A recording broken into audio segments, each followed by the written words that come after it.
Racist woman tried to shut down Big Shaq's private pool, called it disruption, called it non-compliance. What she didn't know, that pool was built on history, and the water remembers every lie in ink. They came with paperwork.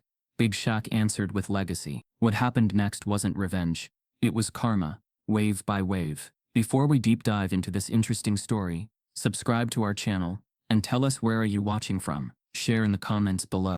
Shaquille O'Neal was never meant for quiet. Retirement felt like an over-poured glass of silence, and even when he tried to sip it slow, the stillness came too fast. So when he bought the historic Delany estate in Savannah, Georgia, a 3-story Victorian with iron-lace balconies and an oak tree, old enough to remember the Union troops, he wasn't looking for peace. He was looking for a purpose. The house came with history. It used to belong to Dr. Everett Granger, a black physician who'd stitched together broken families and busted skin in the Jim Crow South. Granger had built it brick by brick when Savannah refused him space near the white hospitals. The city took it away in 1939. Eminent domain, they called it. Built a park but never one for the kids on this side of the tracks. Shaq didn't buy the house to make a point. He bought it because he felt something pull when he walked through the front door, like a whisper clinging to the wainscoting. Something unfinished. He had the backyard gutted within the month. Not for a basketball court, not even a barbecue pit, but a pool, Olympic-sized, heated, wheelchair-accessible. He called it a recovery tank, in public, but it was more than therapy. It was invitation. Every kid who couldn't afford swim lessons, who had trauma wrapped around water like seaweed, who wanted to feel weightless for once. Shaq opened the gates for them. No press, no ribbon cutting, just word of mouth, and soon the chlorine mixed with laughter, every weekend. But the letters started coming on the 3rd week. No return addresses. Folded sharp, like knives in envelopes. Too much noise for a residential area. Unusual volume of foot traffic from unfamiliar people. Guests not aligned with the spirit of this historic neighborhood. No mention of the pool. Nothing about water. Just shadows dressed in formal complaint. Shaq posted one on his fridge. He didn't like forgetting the shape of resistance. That Sunday, a grandmother named Miss Claudine came with her grandson, Malik. She said her boy hadn't spoken since his father drowned last summer in the Ogeechee.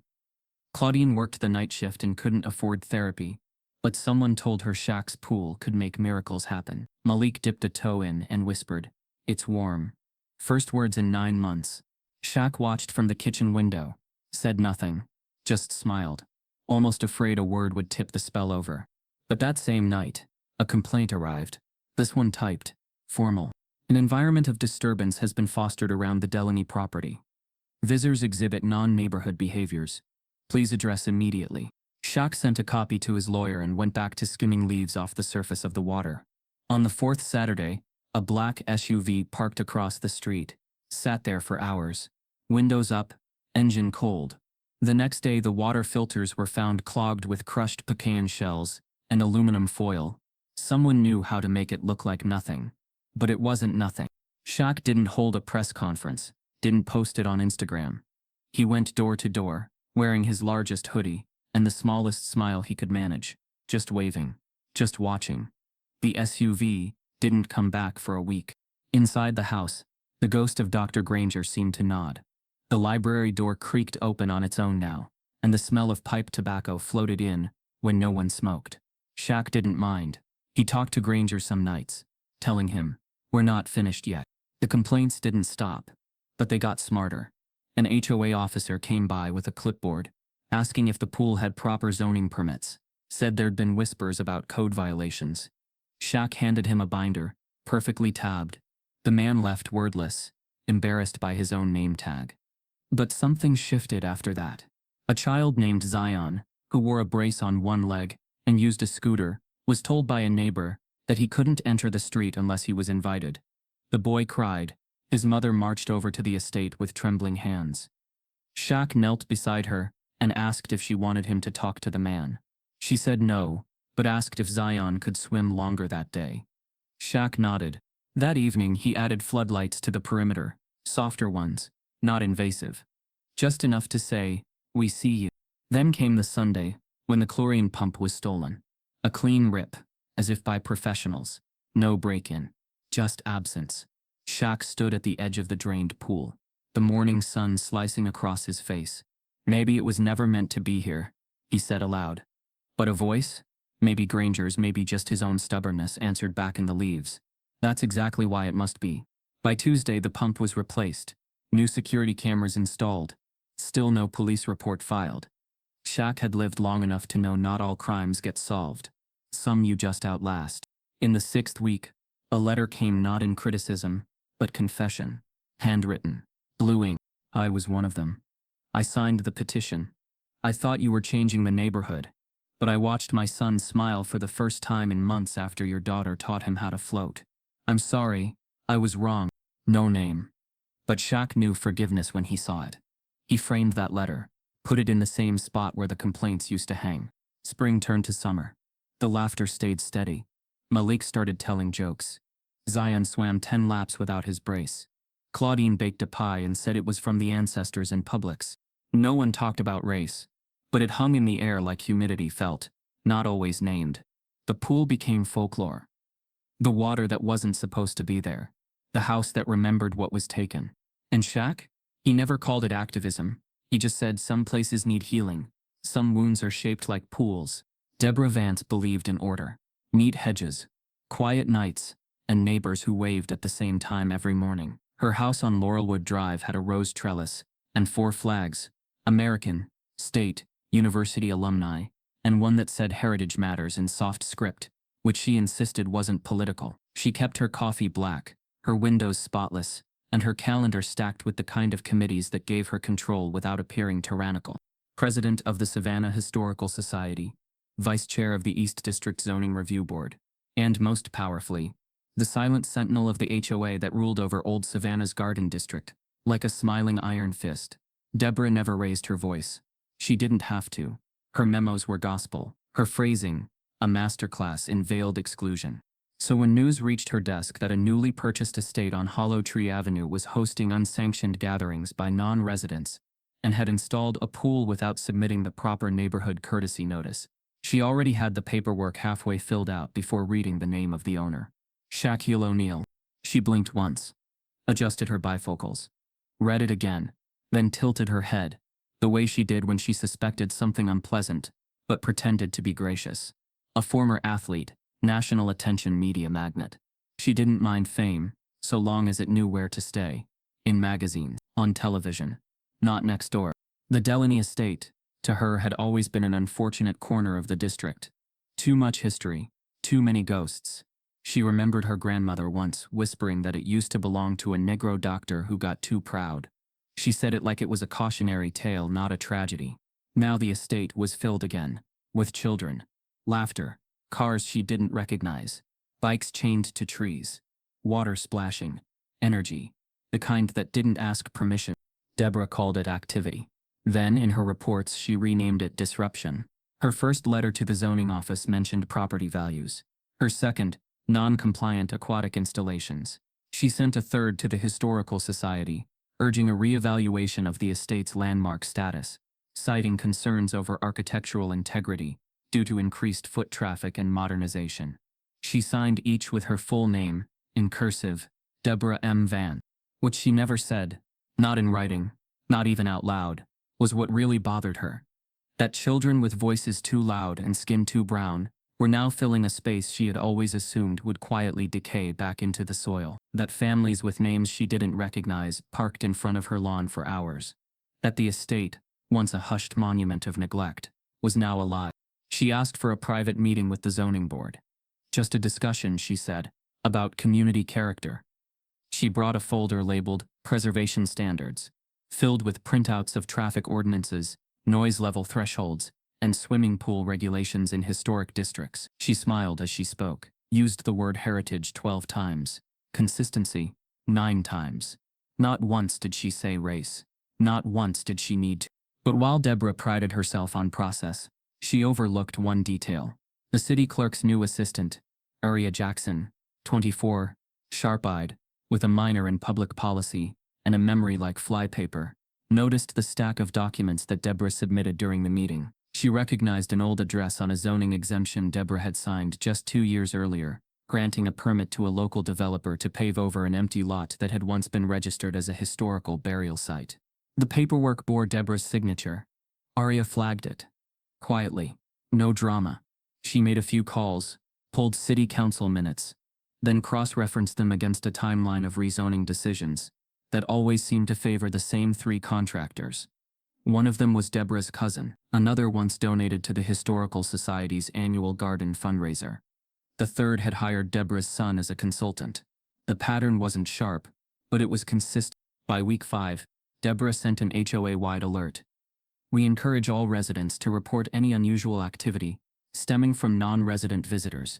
Security patrols will be increased in response to heightened concerns. Shaq received a copy, folded it into a paper plane, sent it sailing across the pool, where Zion was learning to hold his breath, underwater. But what Deborah didn't know was that Shaq's attorney had already begun investigating the source of the formal complaints. He traced IP logs from online HOA submissions, mapped anonymous letters to their postage zones, and found a strange overlap between city meeting logs and sudden zoning rejections. All roads led in one form or another to Deborah Vance. Then came the press request. A local journalist, doing a story on community development and resistance to neighborhood revitalization, called Deborah for comment. "We're simply preserving the essence of our history," she said, unaware that the journalist had already interviewed Claudine, Zion's mother, and the city clerk's office. The article published 2 days later. It included a line that stung more than any accusation. "Heritage, it seems, can be weaponized gently. Just ask Deborah Vance, who never said the N-word, but knew 1,000 ways to say you're not welcome without uttering it." The morning after, her phone rang off the hook. Some callers agreed with her. Most didn't. Sponsors for the Historical Society requested a temporary leave of absence. The HOA board announced an internal review of its complaint procedures. A member resigned. Another released an apology letter online. Deborah didn't. She sat in her kitchen staring at a cup of black coffee she didn't sip. The flags outside her porch swayed quietly in the wind. She didn't understand how it had unraveled so fast. A knock came at her door. It was Arya. She handed Deborah a printed file. No threats, just records, dates, signatures, ethics code excerpts. Then she said, politely but firmly, "You've been asked to recuse yourself from all future zoning decisions related to Hollow Tree Avenue." Deborah didn't speak. Her hands trembled slightly as she closed the door. Later that week, a formal letter appeared in Shaq's mailbox. It was unsigned, just one sentence typed in small font. "You've stirred ghosts that don't like being disturbed." Shaq read it once, then chuckled. "They're not the ones I'm worried about," he said. The pool stayed open. "Deborah?" She returned to her roses. Still trimmed them, every Saturday morning. But the flags came down, one by one over the following weeks. No press release, no statement, just quiet. She wasn't finished. Women like Deborah rarely are. But now she operated from the shadows, where the rules had fewer teeth. But the neighborhood had changed. The laughter kept rising. The water stayed warm. And somewhere between old names and new voices, the ghosts began to listen. Lucille O'Neill stepped out of the car slowly, her feet settling onto the gravel like she was greeting the land itself. She looked up at the house, 3 stories of worn elegance, and didn't speak for a full minute. The oak tree, the iron balcony, the red clay path that curved like a question mark. It wasn't just familiar. It was known. Shaq stood beside her, hands in his pockets, watching her eyes. He'd seen his mother quiet before. Prayer quiet, grief quiet, even proud quiet. But this silence had weight. She turned toward the porch but didn't climb it. Instead, she walked around to the side, past the hydrangeas and the hose reel, toward a patch of uneven brick near the garden wall. She knelt, ran her hand across the earth, and nodded. "This was his rosebed," she said, voice low. "He had a thing for pink ones. Said they softened the blood on his hands after surgery." Shaq tilted his head, confused. "Who?" She stood slowly, brushing off her knees. "Dr. Lyles. You wouldn't remember, but your granddaddy worked here, ran errands for him, kept the books, sometimes drove him to house calls when the hospital wouldn't let him in. The front door. This house belonged to a giant in a white coat, black surgeon in the 30s. Only one for miles. He did operations in the basement because no hospital would lease him an OR." Shaq looked at the house again, this time with different eyes. "I didn't know." "Most don't," Lucille said. "They made sure of that." She walked with purpose now, toward the back of the house where the pool shimmered under the morning sun. Children's towels were still draped over the fence. 2 kickboards leaned against a lawn chair, and the scent, chlorine and honeysuckle, hung in the air like memory, trying to rise. They said the house got condemned, Lucille continued, not looking at him. Water damage, unsafe foundation, something bureaucratic. But it was a lie. My daddy said he saw the papers. Eminent domain, pushed through on a Friday evening. By Monday morning, Dr. Lyles was gone, and the land had a new future. A future with no place for his name. She stopped at the edge of the pool, her hands folded in front of her. And now, here we are again. Different words. Same ghosts. Shaq exhaled through his nose, jaw tight. They've been trying to shut it down since I opened it. I know, Lucille said. They always do it with ink and smiles first. You think they're just concerned neighbors? But what they're really saying is, this joy doesn't belong here. She turned to face him. They're not afraid of noise. They're afraid of resurrection. Shaq nodded. There was something undeniable in her tone. Not bitterness, but clarity. She wasn't just recalling history. She was standing in it. I thought I was building a pool, he said. For kids who needed it. For healing. I didn't think I was digging up bones. You didn't dig them up, Lucille said. They were never buried. She looked around once more, her eyes scanning every brick, every beam. Like she was taking inventory of a life paused too soon. I was 10 when they took this place, she said softly. Your granddaddy came home that night and cried. I'd never seen him do that. Not when we lost the truck. Not even when your uncle got drafted. But this? This broke something. Shaq moved closer, resting a hand on her shoulder. Why didn't you tell me? Because some stories feel like wounds, not lessons. You don't hand your child a scar until they're strong enough to carry it. Lucille's gaze drifted to the kids lining up by the gate. Malik, Zion, a few new ones with arm floaties, and tangled braids. They didn't know they were stepping into history. They just knew the water was warm and the rules were fair. That man changed lives in this house, she said. He made people believe their bodies were worth saving, and when they erased his name, they hoped the healing would go with him. But now it's back, just in a different form. Chlorine instead of scalpels. Music instead of medicine. Shaq felt a lump rise in his throat. Not grief. Something deeper. A sense of inheritance finally made visible. Lucille turned back toward the porch and paused, squinting up at the balcony. There used to be a plaque, she said. Bronze, near the top step, said Dr. Harold Lyles, MD. They took it down before they even boarded the windows. Shaq looked toward the front of the house, then to the bricks near the rose bed, then back to the kids. I'll put one back, he said quietly. Bigger. Lucille smiled, not wide, but deep. It was the kind of smile that remembered pain and chose dignity anyway. I came here thinking I'd have to mourn, she said. But I see now, it's not mourning time, it's remembering my son, is the first act of justice. The pool rippled in the background, as a gust of wind swept across the yard. Shaq stood with his mother, shoulder to shoulder, neither speaking. The house didn't feel haunted anymore. It felt heard. By the time Lucille left that afternoon, she had touched every corner of the property.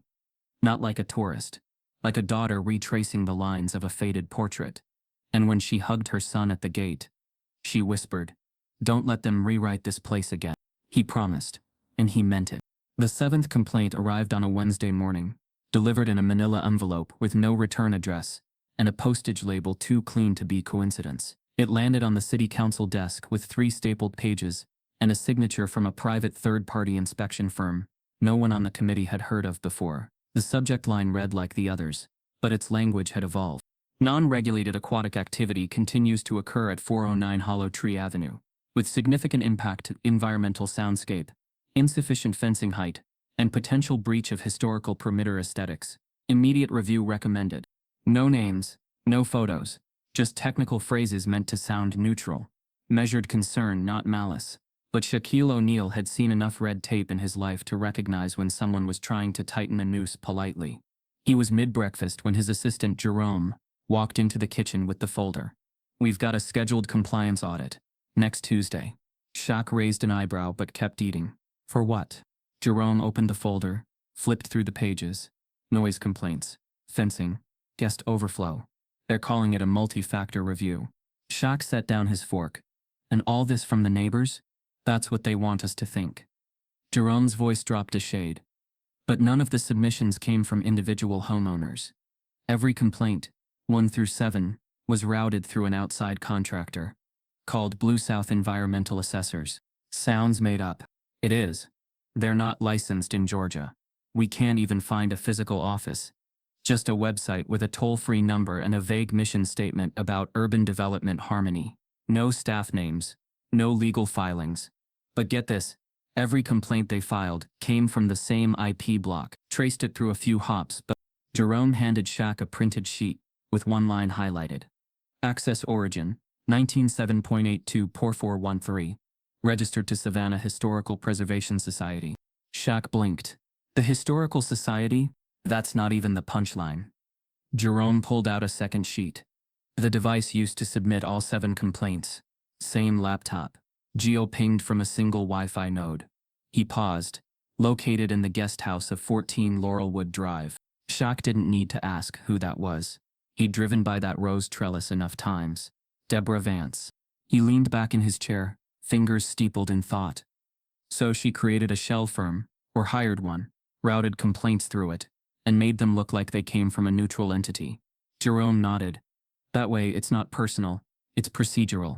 Shaq exhaled slowly. She's trying to drown us with paper instead of water. It wasn't just an audit anymore. It was a trap, one designed to look like policy, to bait him into overreacting. If he went public too fast, it would seem paranoid. If he did nothing, they could use the audit findings to force changes, restrict hours, maybe shut the pool altogether. He needed a different kind of answer. That afternoon he called Lucille, told her everything. She didn't sound surprised. They always hide behind nice fonts and long words, she said. But when you peel the layers back, it's always fear, not of what you've done, but of what you've undone. Shaq had a plan by nightfall. Not anger, not confrontation, something quieter. The next day he made an appointment at the city records office, not under his name, but under the name of a retired city planner he knew from his days sponsoring municipal scholarships. The man walked in, requested zoning complaint records for Hollow Tree Avenue, and left with a thumb drive. No one even blinked. Back at the estate, Shaq and Jerome sifted through files, page after page of flagged issues, but none from actual residents. Just form letters, reworded, timed 2 days apart, like someone pacing their attacks. Then they found a document buried deep in a city maintenance folder. A digital certificate verifying third-party environmental reviews. A certification from Blue South Environmental Assessors, signed by a now-defunct firm in Alabama, which after 2 phone calls, Shaq learned had gone out of business 6 years ago. Fraud. The audit wasn't just biased. It was based on a fake credential. Tuesday arrived, and with it the city compliance officer, a tall, polite man with a tablet and the kind of bland expression people wore when they wanted to seem apolitical. Shaq greeted him in the driveway, walked him through the property, explained the purpose of the pool, introduced him to a few of the kids. Malik waved. Cyan was helping clean up water toys. Laughter echoed off the brick. The officer made notes, checked fence height, asked about permits. Shaq handed him the full documentation filed, stamped, and double notarized. Nothing out of order. Then gently Shaq handed him one more file. The IP trace. The fake assessor firm. The guest house location. The expired certification. This came from inside the Historical Society. Shaq said calmly, from the same address as the person filing the complaints. This audit isn't about compliance. It's about someone using city systems to carry out a personal campaign. The officer didn't say much, just read the file, twice. Then he asked to keep it. Shaq agreed. By the time the man left, the wind had picked up.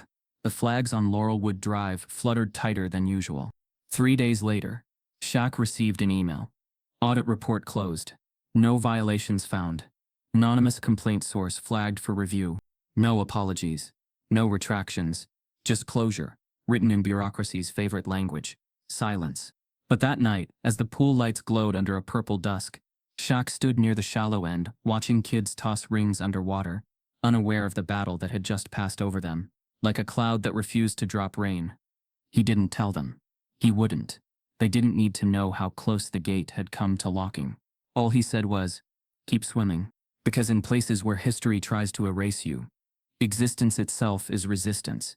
And joy? That's the loudest reply. It started as a quiet promise. One Shaq made to the principal of Rosewood Elementary after a PTA fundraiser, where half the gym lights flickered and the other half just didn't come on. The school didn't have the budget for swim lessons, liability, staffing, insurance, so Shaq offered the one thing he could: time and water. He blocked off a Saturday. No press, no banners, no noise. Just 2 instructors, a dozen kids, and a pool warmed to just the right temperature. They called it the confidence session. No one had to swim if they weren't ready. No one had to talk if the words felt stuck. Jamari showed up last. He didn't say much. Tall for his age, maybe 8, with a narrow frame and a stare that slid sideways when adults looked too long. He wore sneakers in the water at first, and kept one hand on the rail even when he was only up to his knees. Shaq spotted it right away. Not just fear history, a kind of quiet that clings to kids who've seen too much before they even learn the words for it. The principal had warned them gently.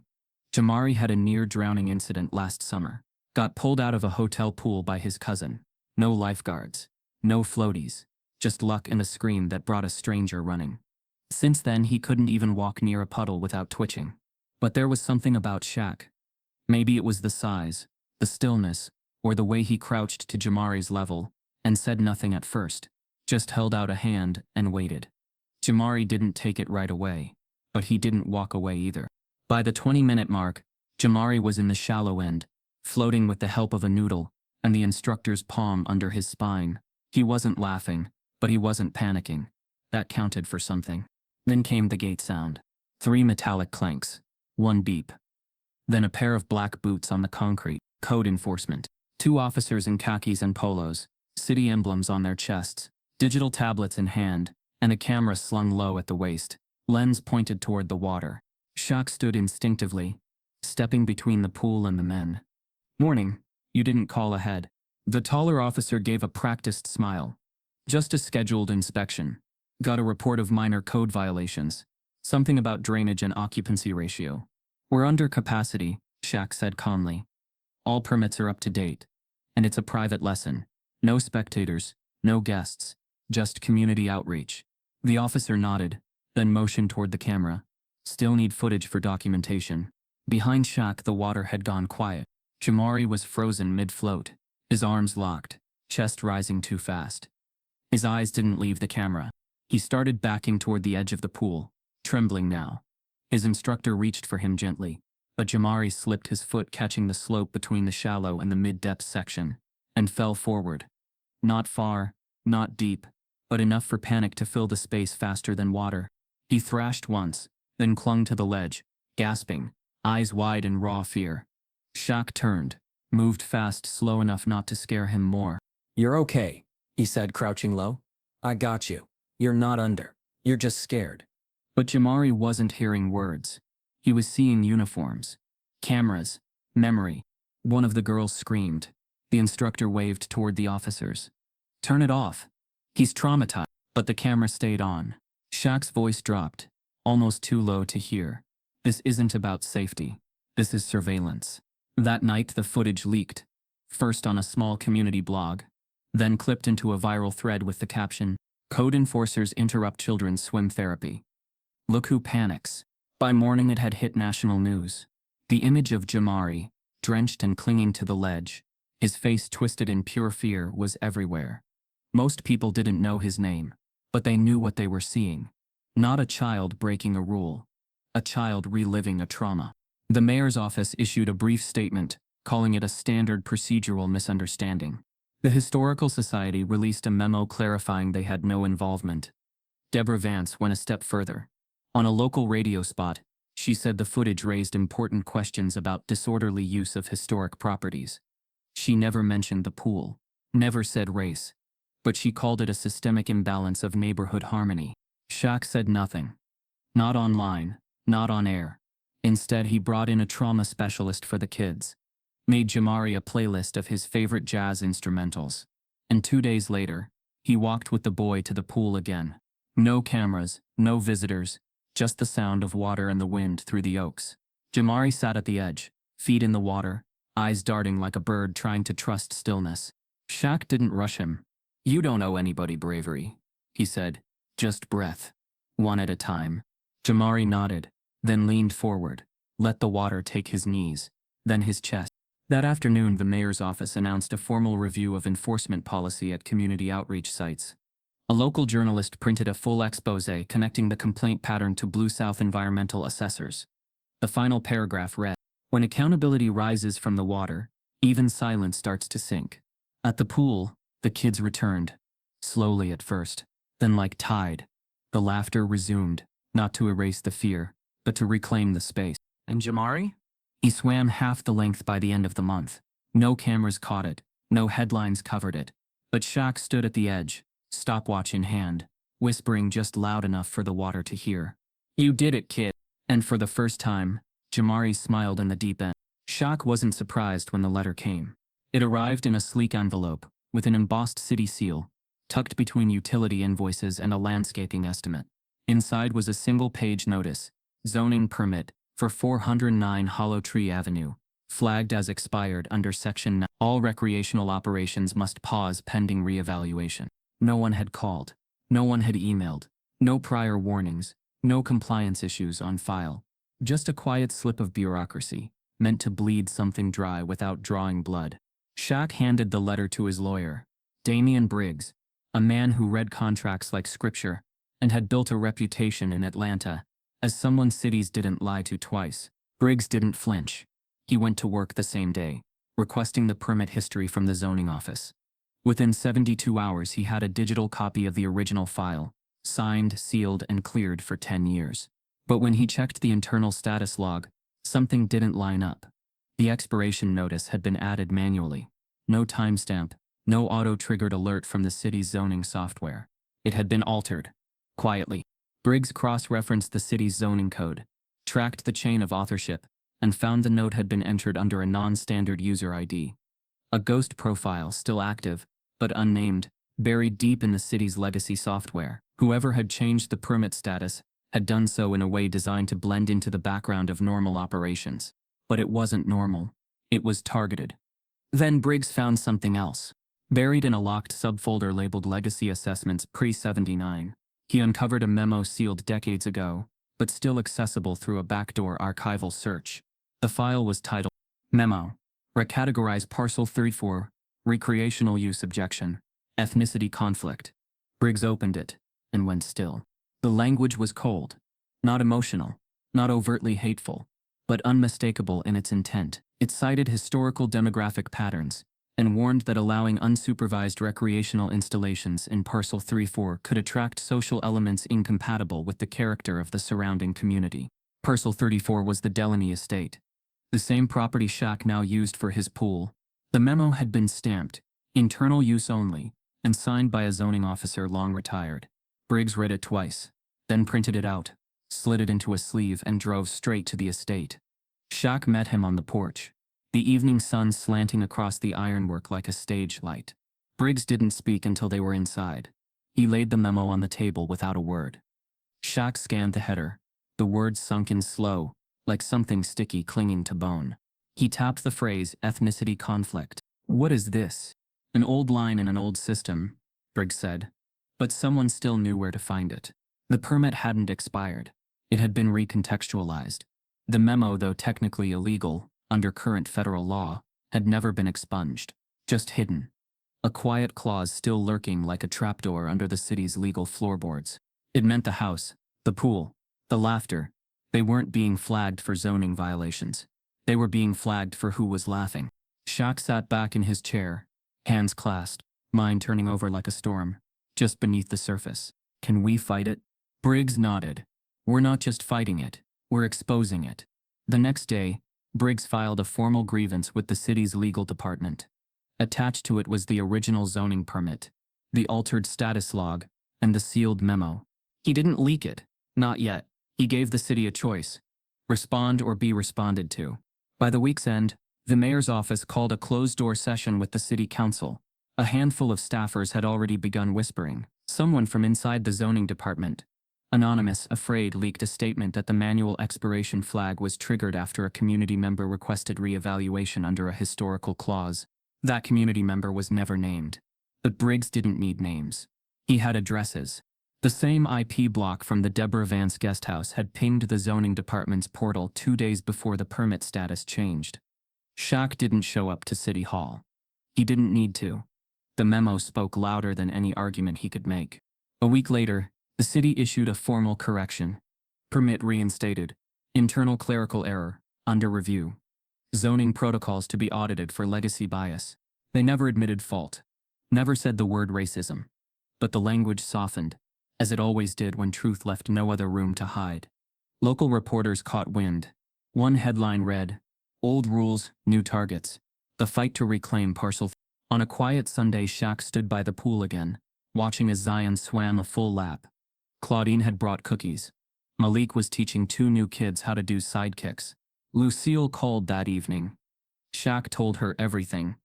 There was a long pause on the line. Then she said, "I used to think they erased Dr. Lyles by tearing down his name. But now I see they never needed bulldozers. Just paperwork." Shaq looked out at the house. Its windows glowed gold in the dust. "But not this time," he said. "Because sometimes, justice doesn't come with noise or headlines. Sometimes it arrives in the form of a permit that doesn't disappear, a signature that refuses to be erased, and a pool that stays open, even when the water remembers everything." Mira O'Neill never liked the spotlight the same way her father did. She didn't crave crowds or courtside attention, but she had her own fire, quieter, sharper, the kind that asked questions others skipped. She'd started the podcast as a class project at first, a senior capstone for her journalism elective. She called it Buried Deeds. Simple mic setup. 1 editor. No music. No ads. Just her voice and truth carved from silence. The first 3 episodes told stories about displacement. Redlining in East Savannah. The old train yard turned loft apartments. Forgotten names under renovated sidewalks. But when she started digging into property records around Hollow Tree Avenue, something odd kept appearing. A family trust listed as owner on parcel after parcel, all marked acquired via redevelopment initiative in the post-war years. The name on the trust made her pause. The Vance Heritage Preservation Fund. She dug deeper, cross-referenced deeds with the county archive. Many of the properties, 21 in total, had belonged to Black veterans returning from World War II, infantrymen, medics, cooks, men who had worn the uniform abroad, only to be told they had no place at home. The records told a pattern: small single-family homes, modest plots, seized one by one between 1951 and 1959. The stated reason in every case was community beautification. Some had graffiti citations, others were labeled blight adjacent.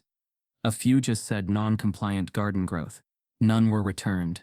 And somehow, decades later, they were all still owned, quietly, by a single fund, managed by Deborah Vance and 2 other board members. Mawura blinked at the screen. Deborah hadn't just resisted change. Her family had written the terms of exclusion.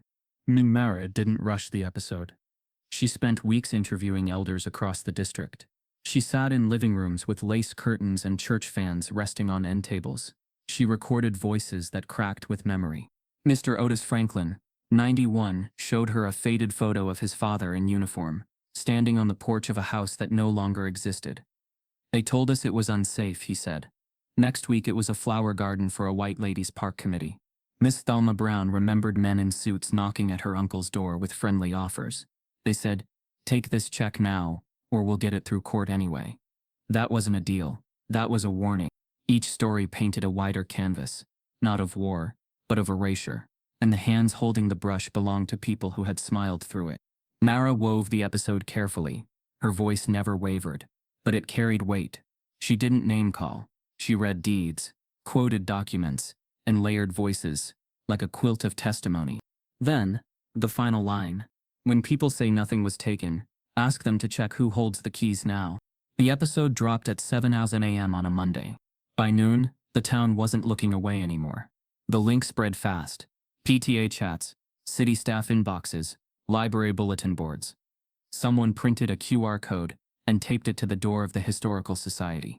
Local students started posting videos walking past beautified lots, showing the vacant spaces where homes once stood. The Savannah Gazette ran a follow-up titled, "Podcast Reveals Hidden Land Transfers. Who owned the land? Who took it? Who profited?" At City Hall, a quiet panic set in. The zoning board called an emergency session to review historical acquisition practices. Deborah Vance, for the first time in years, skipped her seat at the preservation committee. But silence had already cracked. One of the properties, a brick duplex on Beaufort Street, was currently being leased by the trust to a boutique tea shop. The owners, unaware of the property's history, issued a statement within 24 hours. We support land justice and transparency. We are in contact with local historians to assess ethical next steps. Another property, a grassy corner lot listed as a donation to a neighborhood arts council, turned out to have been transferred tax-free based on a 1953 waiver signed by a judge who'd once invested in the Vance Trust. Mira hadn't just dropped a podcast. She had detonated a legacy. That evening, she sat on the back porch of the estate, legs curled under her, mic off for once. Shaq came out with 2 lemonades and didn't say anything for a long time. "You okay?" he finally asked. I didn't expect them to listen, she said. Not like this. "They weren't listening before," Shaq said. "Now they don't have a choice." She looked toward the pool, where the laughter had returned, but something new lingered above it. Not fear, but reckoning. The kind that made neighbors reconsider who really built the block. "You know they'll come for me next, right?" Miara said, in their own way. Cold emails, editorial pushback, that disappointed but respectful tone. Shaq smiled. Let them. Because what Miara had done wasn't defiance. It was precision.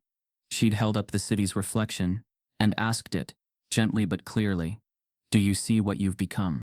Deborah never issued a statement. But within a week the Vance Heritage Preservation Fund website quietly went offline. And 2 weeks later, a formal petition began circulating, demanding the city create a public digital archive of all land seizures made under the beautification banner. Hundreds. At the next Historical Society meeting, 2 new members joined the board, both under 30, both black, both holding folders titled Reconstruction Priorities. Murara didn't record that part. Some episodes live in the air, not on the mic. But she knew one thing with certainty. When truth rises, history doesn't vanish. It reclaims its place. One voice at a time. The order came early, sealed in a crisp white envelope, stamped with the county's emblem and the cold neutrality of power in serif font. A temporary injunction. The language was simple, but the message rang clear. All recreational activities at 409 Hollow Tree Avenue are to cease immediately, pending further review of compliance with community standards. No violations listed. No urgent safety concern. Just community standards, a phrase too vague to question and too loaded to ignore. Shaq read the letter once and set it down. He didn't speak, didn't pace, just stared out the window at the surface of the now quiet pool. The news broke by noon. A local station caught the footage of a county vehicle parking in front of the estate, followed by 2 clipboard-carrying officials taping a laminated notice to the gate. Closed pending investigation. By sunset, the headlines had multiplied. Historic pool shut down amid ongoing community debate. Outcry in Savannah. Judge halts access to local outreach pool. Who defines a community standard? Children arrived after school and stood on the sidewalk, eyes confused, towels under arms. One boy asked, "Is the water broken?" His mother pulled him gently away. Shaq stayed inside. Cameras circled the property like birds scenting storm. Microphones waited at the edge of his lawn. But no press conference came. Instead, he posted a photo. Black and white. The Delaney estate. Worn but standing proud, framed by oaks and the lines of history. In front of the porch, Dr. Harold Lyles stood in his white coat, beside a hand-painted sign dug into the earth with 2 crooked stakes. For all who are told no. Under the photo, Shaq wrote just one line. "They shut down water. We won't stop the flood." The post lit up in minutes. By midnight, it had been shared more than 800,000 times. Not just because of the defiance in it, but the grief, the weight, the quiet resolve that didn't ask for sympathy, only memory. Local papers started connecting dots. Again, articles resurfaced detailing the memo Briggs had uncovered. The legacy of Parcel 34. The podcast episode. The 7 manufactured complaints. Public outcry followed. Petitions, emails, town hall protests. Clergy, educators, and even former zoning officials spoke out. One retired judge called the injunction judicial cowardice wrapped in community language. But none of it opened the gate. Not yet. 3 days passed. The pool remained still, A body of water caught mid-breath. Shaq watched from the upstairs balcony some mornings, coffee in hand, saying nothing. On day 4 he received a letter. Handwritten, folded into thirds. It was from Zion. Mr. Shaq, it's okay if the pool is closed. I just wanted to say thank you for letting me try. I used to think I couldn't, but now I know I can. That's not something they can take. The note was taped to the wall beside the fridge.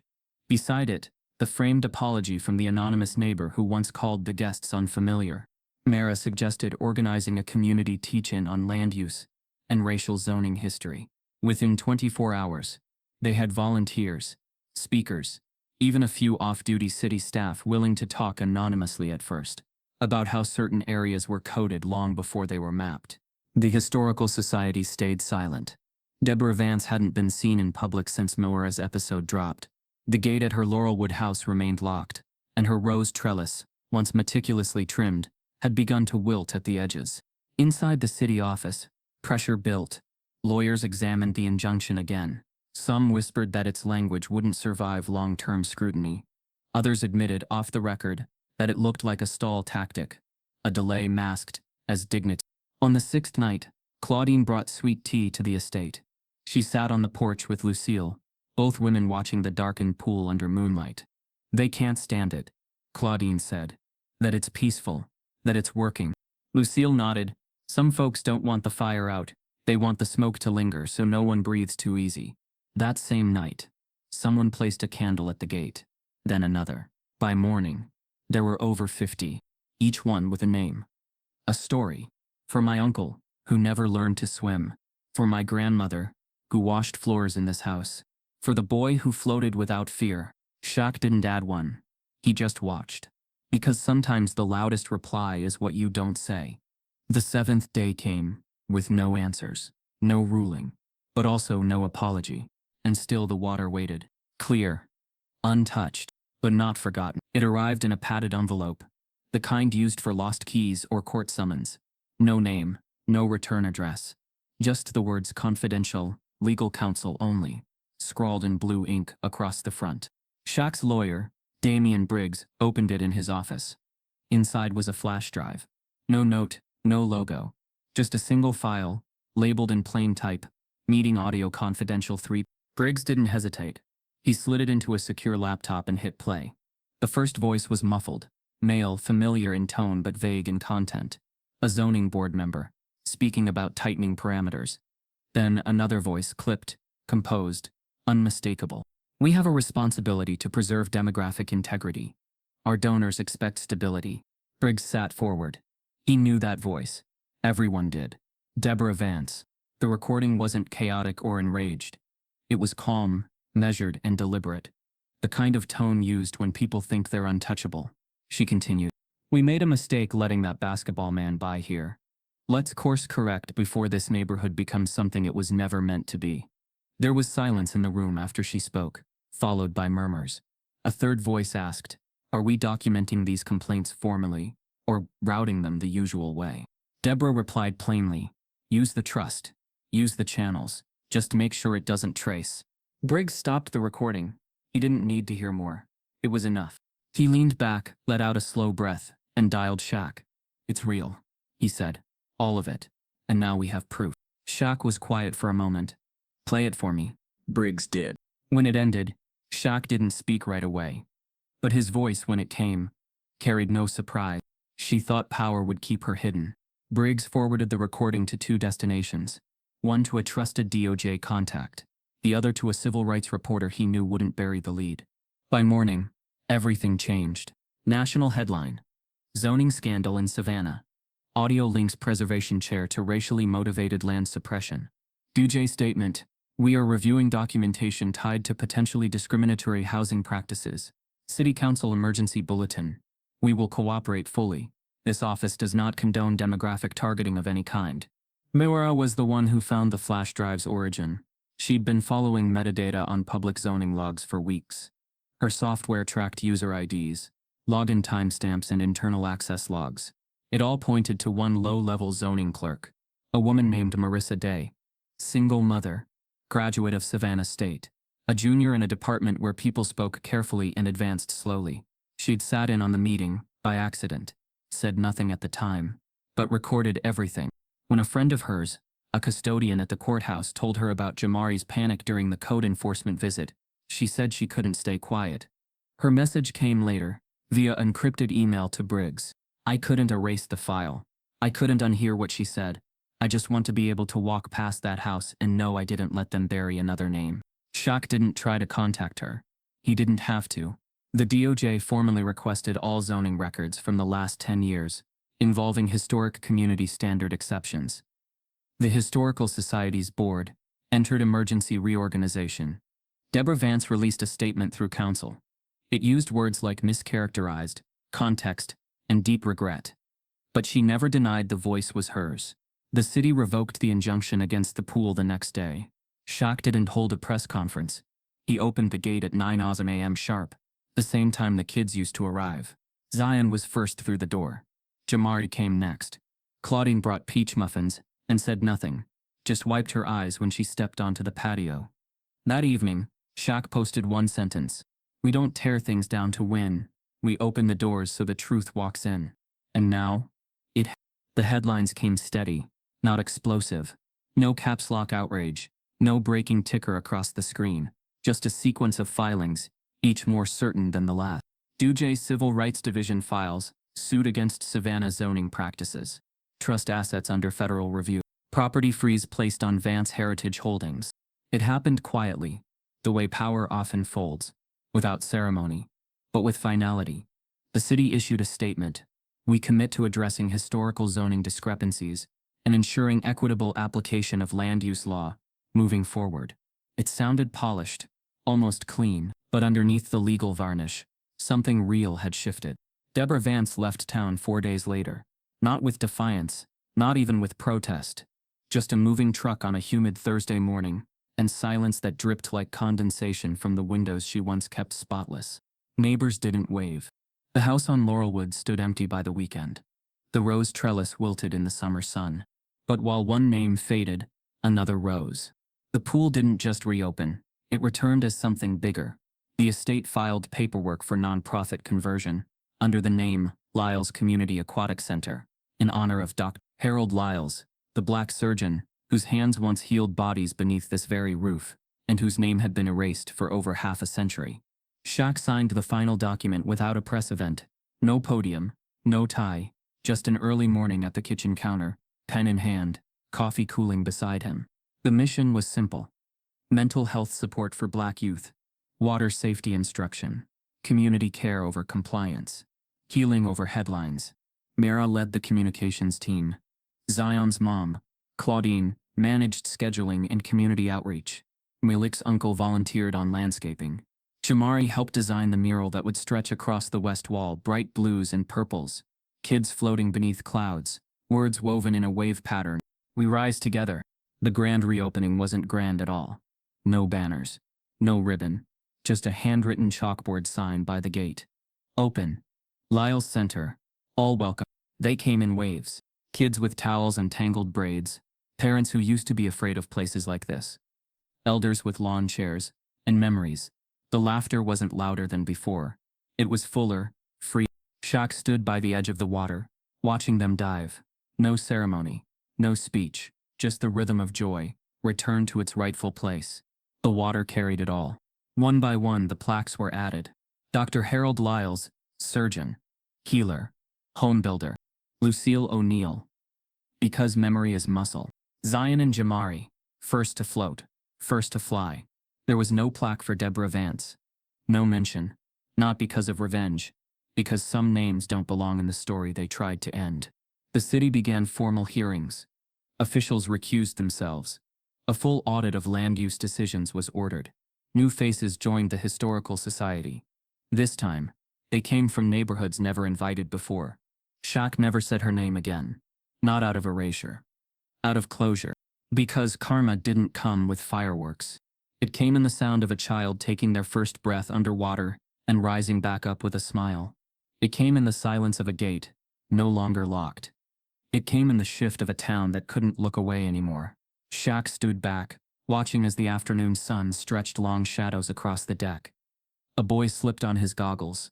A girl adjusted her floaty and jumped without counting down. He didn't speak. He didn't need to. The waves spoke for him. Want to know what they buried beneath the bylaws? This isn't just a story about a pool. It's about what rises when the system cracks. If you believe joy can be justice, and truth doesn't need a microphone to echo, keep watching. Keep listening. The next chapter's already stirring.